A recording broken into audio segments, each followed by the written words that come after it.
Hey guys, Doug Walker here. A lot of you probably saw my Unfriended review and know it was originally an attempt to go see It Follows, and how the guy that worked in the movie theater pretty much gave away the plot of the movie, which was supposed to be like shielded in secret. Everyone was supposed to say, don't let them give away the plot. So when I said that, not everyone, but a lot of people were like, oh my god, you still gotta see It Follows. Please go see it. It's so good. Like I said, 95% on Rotten Tomatoes. All sorts of people are really enjoying it. So we said, okay. So we went Wednesday because we knew by Thursday it'll probably be kicked out of theaters because there's one showtime every day for this movie, so we're like, okay, this has got to be on its last legs. So we finally went and saw this movie. Actually, Malcolm went with us to see it for a second time, because he said he really wanted to take it in and understand it more, so I'm like, oh my god, I am so excited to see this film, like, everyone's going nuts about it. Yeah,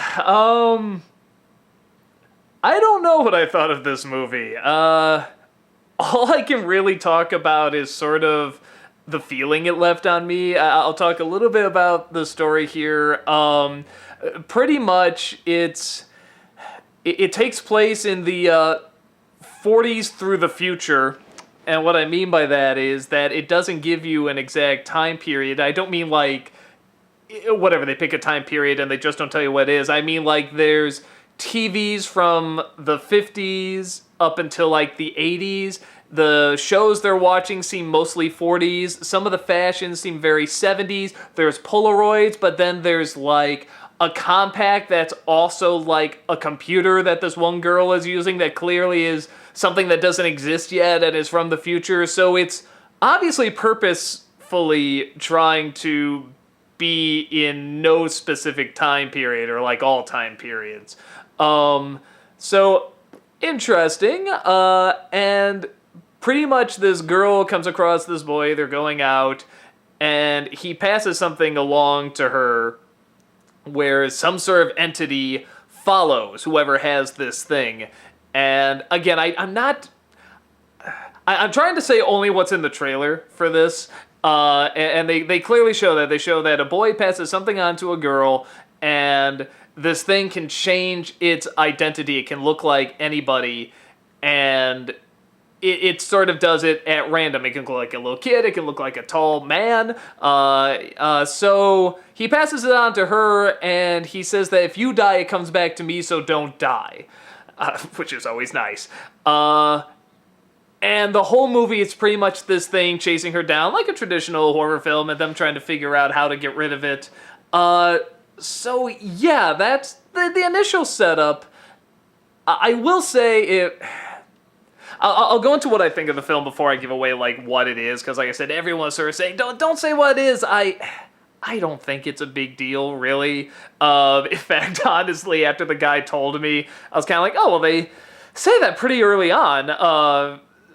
So everyone's acting like it's the next Cabin in the Woods, like it's this great satire or something like that. I didn't quite see it as that, but I kind of know where they're coming from with it. But this thing that's passed on... obviously it's kind of a slasher film, and that this entity follows these people that have it, this thing being passed on, it follows, and doesn't run, always walks, which I like. You would think like, well, this thing's not very efficient and stuff, but it's clearly just for the creep factor, and it works, and they get some nice, scary people to follow these people around. Which is nice. I thought that was really missing from Unfriended, is that they had great build-up, but no scary payoff as much. At least scary imagery, I should say. And this has some scary imagery, which I very much enjoy. They get some really creepy people and put dark stuff under the eyes and just some creepy creation, so I really like that. But here's the thing about the film, is that it's done in kind of an abstract way. Like I said, it doesn't pick a time period. It's keeping it very open, and which I'm fine with. I was curious where this was going. I was actually trying to sort of guess the twist or the surprise or whatever the setup was. And they have this emphasis on certain numbers as well, like and maybe it's coincidence, but some of these were a little too specific. Like the house that they start off on is numbered 1492. Okay, it could be a coincidence, whatever. But then when it goes to another house where the main character lives, the 3 middle numbers are there, the other 2 numbers are taken off. Why would they do that? That's so specific. And there's all sorts of weird little symbols like that throughout the film that make me think, okay, well, this is building up to something. And then the film, obviously, purposefully, ends abruptly. It does not end on, like, a big climax, or I hope that wasn't supposed to be the big climax in this film. And then you sort of realize, oh, well, it's supposed to be open to interpretation. Here's my problem with that. Anyone who knows me knows I love abstract films. I love films that are trying something different, and in many respects, this one does. I love David Lynch films. I love Tree of Life. I love Kubrick films. This is stuff I really like. Here's my problem with it, though. In my opinion, this film gave too many rules for it to live in an abstract world. Films that really know how to do this know how much reality to give and how much of an abstract illusion to give, or just a world based on feelings and ideas. Tree of Life is very much an experience of, like, maybe when you're half awake and half asleep, or maybe before you die, just suddenly seeing your life or life in general. Something like I'm trying to think. Something like a David Lynch film is very much when you're half awake, half asleep. It's something like Where the Wild Things Are is a world clearly fueled only by the boy's emotions. The emotions dictate the logic. Here, if they wanted to go for the abstract and not have a time period, and this can take place anywhere and stuff, that's fine. But there's far too much explanation of the rules and how this killer works and how it moves, which even then they don't always stick to. There's a lot of explaining about, this thing, when I pass it on to you, it's only in you, and you have to pass it on to someone else, but then that person can't die, because then it'll come back to you, and it'll keep going down the line, so you can't die. Now, this thing can only be seen by you and the person you pass it on to, and the person that had it before, but nobody else can see it. But it can still pick things up, and people, if you throw a blanket on it, you can physically see it, but it can change shape, even though you never see it change shape. There are so many rules to this that it takes you out of the abstract nature. And really, this film does not transport you to, like, a different being or a different reality, because you're constantly reminded this is a slasher film. It's a horror film. And really, no more is that emphasized than in how they pass it on, which I'll get to in a bit. I'll say, like, spoilers, don't watch past this point. But because of that, I personally could not get into whatever the film was trying to do. There's lots of films I see where, if you were to ask me what was the point of that film, I don't know if I could tell you. A lot of P.T. Anderson films, like Magnolia, Punch Drunk Love and stuff, I can't entirely tell you what the purpose of the film is, but I can tell you that the characters were so interesting, and the way it was told was so interesting, and the environment and the reality it created was so fascinating that I just wanted to be along with the ride, and I followed more of the emotions of it than I did the logic, and I think that was the intent. With this, the characters are pretty stock horror film characters. Even sort of the setup is a very stock horror film setup, but it has kind of this interesting angle that is a bit Cabin in the Woods-ish, I suppose. But anyone saying, like, this is another Cabin in the Woods, don't believe them. This is not a Cabin in the Woods. It's not a comedy. There's a bit of a satirical element to it. If there's more, I didn't see it. But like I said, I'll get to that in a moment. So it was hard for me to get into this film because I am constantly distracted, not only by how inconsistent it is, but how inconsistent the tone and the environment was. Because where some films ask questions in terms of, well, this is a question to ask, like, what did they say at the end of Lost in Translation, or what was in the suitcase in Pulp Fiction? These are questions to ask where you fill in the blanks. This one doesn't work that way. You see, in those, they're on purpose, where in this one, they're distractions, because you're asking, well, wait, if you shot the thing in the neck and it went down and it got right back up, well then you can't kill it. Yet there's a scene at the end where they're going to try and throw a bunch of stuff into a pool to try to electrocute it. But it can't die that way. But then later, there's a scene where they do pretty much the same thing, trying to shoot it with a gun, and they're giving the illusion like it really is dead. But you're like, well, wait, it got right back up before. Why would it not do it before? There's all these inconsistencies that they don't feel like they're set up to be like this. The answers are not filled by yourself. They're not answered by yourself. They seem very much like we just sort of forgot to answer this ourselves. That's what it seems like to me. That's what it feels like to me. And there's a lot of scenes that are set up that don't go anywhere. There's a scene where she's looking out at a boat and there's three boys out there and they're like fishing or something like that, and she's thinking about passing this thing on. You see her start to get undressed, like she's getting her bathing suit. She starts to walk out there, and then you never know what happens, which is like, okay, some movies are like that, you never know, but she didn't pass it on because the thing keeps coming back to her. So you're kind of like, well, what's the point of that scene? There's another scene where the camera is circling this school, and at first I was really in love with this shot. They walk in, they're going to find out some information on this other kid, and you see this girl far away in a white jacket is walking kind of like how this thing walks, and it circles around, and you see them getting information, and then it comes around, you see her a little closer. Maybe you didn't even notice her early on in the shot, but then you see she's a little closer, circles around again, you see she's a little closer, and then you see they find the information and they walk out, and then you see him in the car, and there's that girl again in the background, and she's walking, getting closer. It's like, oh, and then they focus on the girl. It's like, oh, here we go. Cut. You never see where that goes. So maybe the idea, again, is creating this environment like, hey, you just sort of never know, and there are times where they play with it, like you don't know if the person walking is this thing or if it's just a person, but it's done in such a way where you kind of go, well, that was just a cheat that never followed through or seemed to not really have a purpose.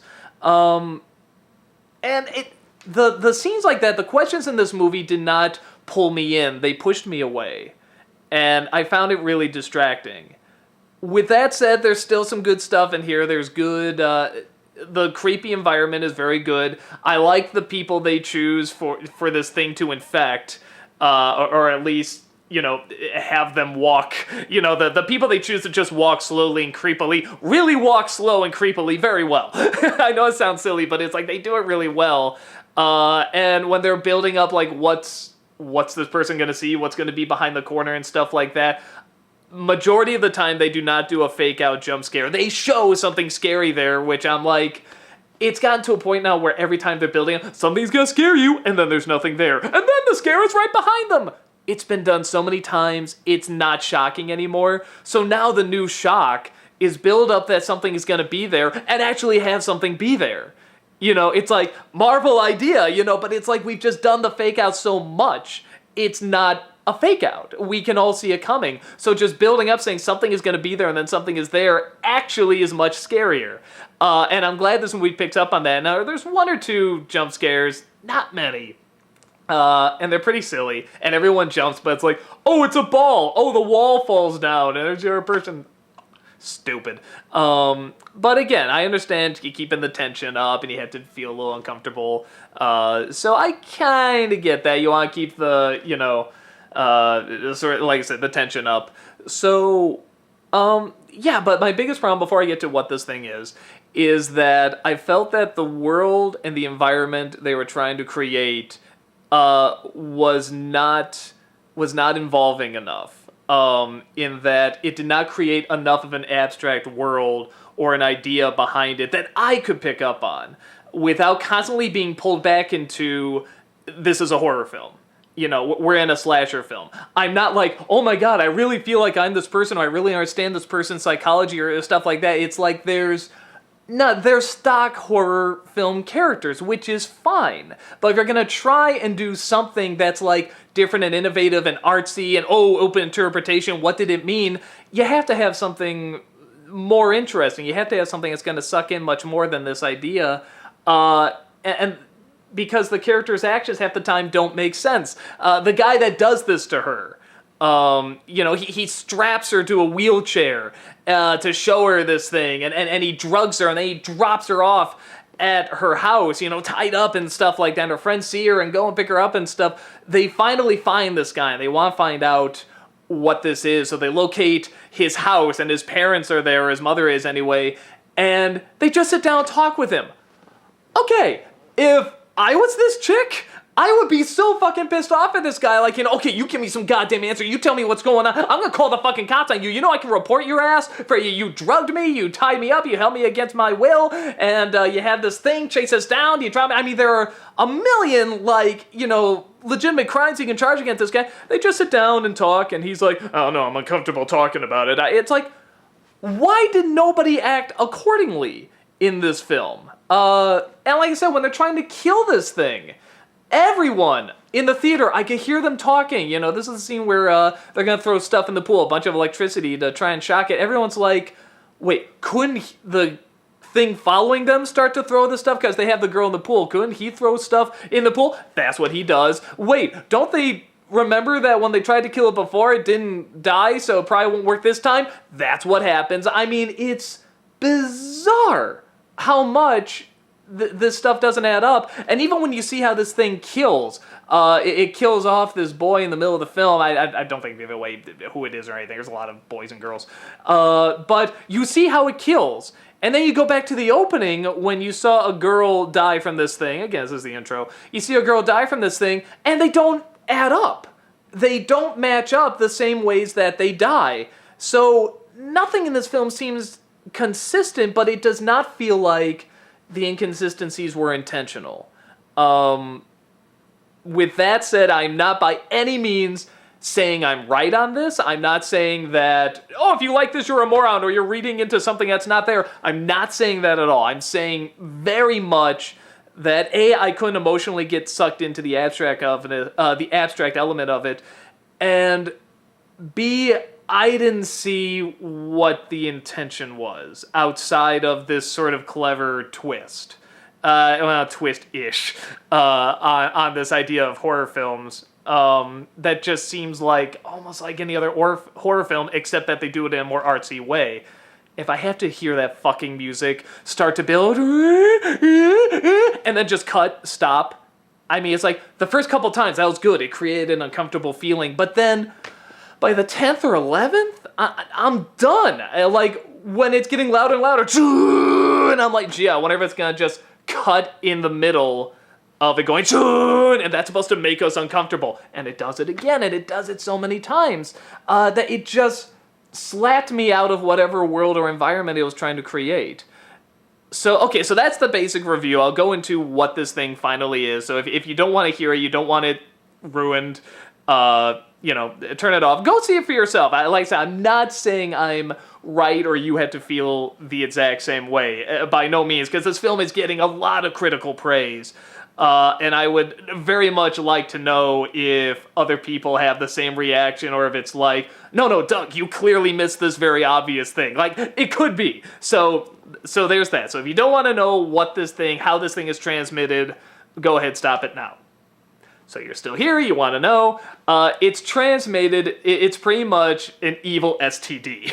Every time somebody sleeps with someone, this monster comes and tries to get them. It's a very clever setup, because obviously this is where people say it's like Cabin in the Woods. It's why do people who have sex in horror films always die? Now, of course, you could say the ethical, the moral and stuff, and that they're trying to get this message across. But here, it's very much the monster only goes after people who have this disease or whatever, this STD, and pass it on to someone else. So that's a very clever setup, and I guess I can see where they connected to Cabin in the Woods, because it's why does this happen in this genre, and they're trying to sort of explain it and give this angle. But like I said, outside of that, there's little to no comedy in this at all. So do not think you're getting Cabin in the Woods. So with that said, I like this setup. It's not a bad setup. But I didn't, and you have a great setup for satire and commentary, but I don't understand why they just went a traditional horror film with the story, but went this really weird abstract take with the style. The two did not seem to go together. And that's not at all to say it can't. I thought it went well with The Shining. If you're asking me what the intention of The Shining was, I wouldn't be able to tell you. But, like, from the first frame, you're clearly not in reality. No Kubrick film are you ever in reality. You're in this very different, like, state of being and uncomfortableness and coldness. The way they talk, the way the camera moves, everything about it is sort of in this weird state of being. So it can be done.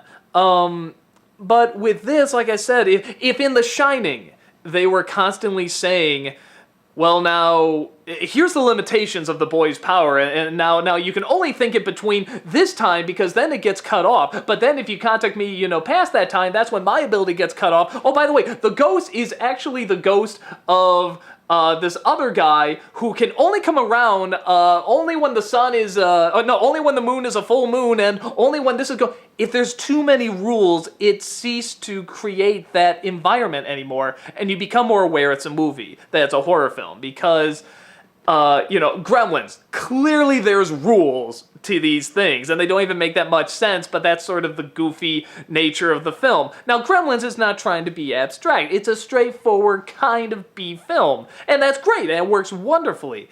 But when you're trying to explain, when you give it to me, only we can see it, and now you can see it, but physically all the other people can't see it, but they can touch it, and it can interact, but they have to guess where it is, kind of like the Invisible Man, but then when you shoot it in the neck, it'll go down, but come back up, but when you shoot in the head, it'll go down for an even longer amount of time, and it just gets so stock.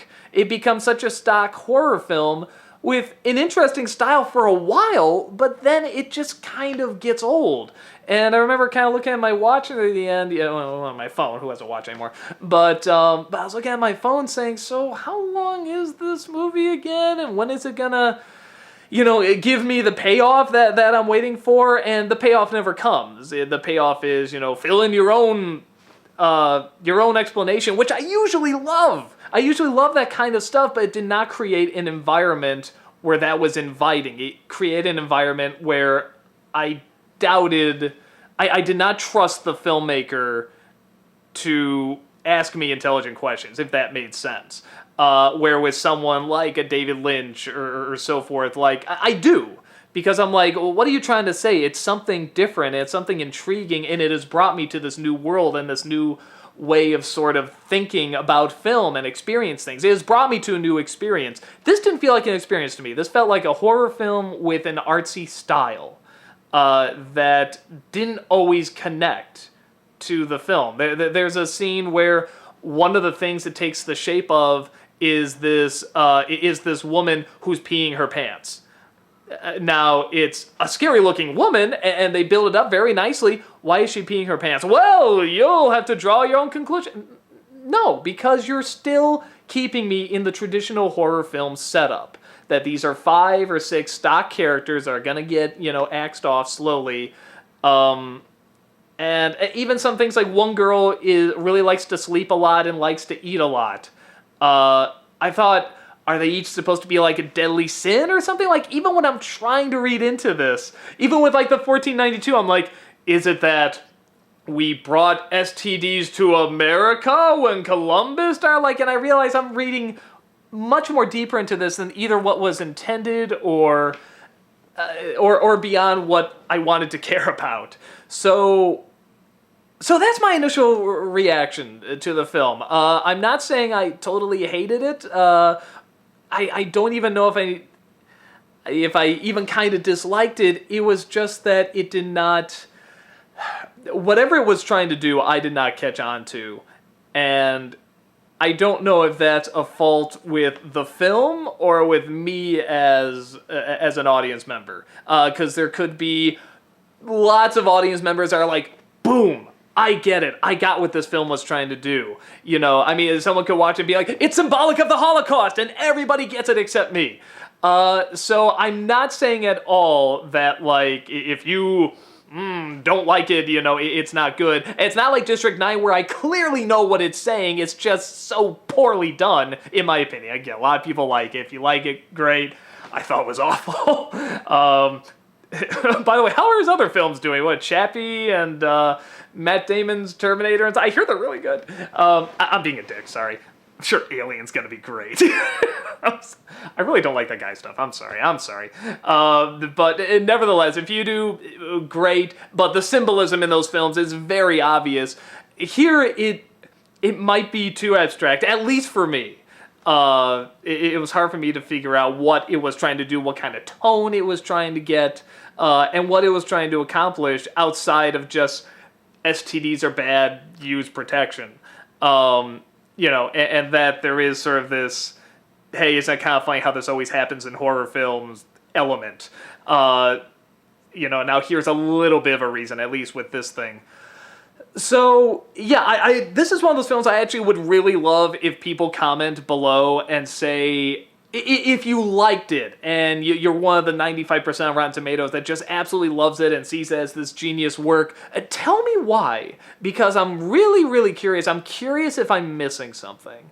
And I'm very open to acknowledging that if I miss something, I miss something.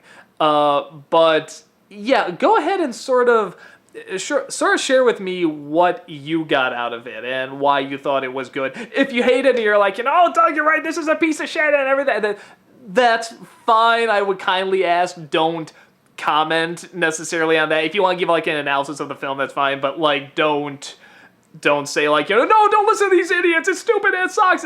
Don't do that. I'm here for ideas, I'm here to listen, and I'm here to find out if there's something I'm missing.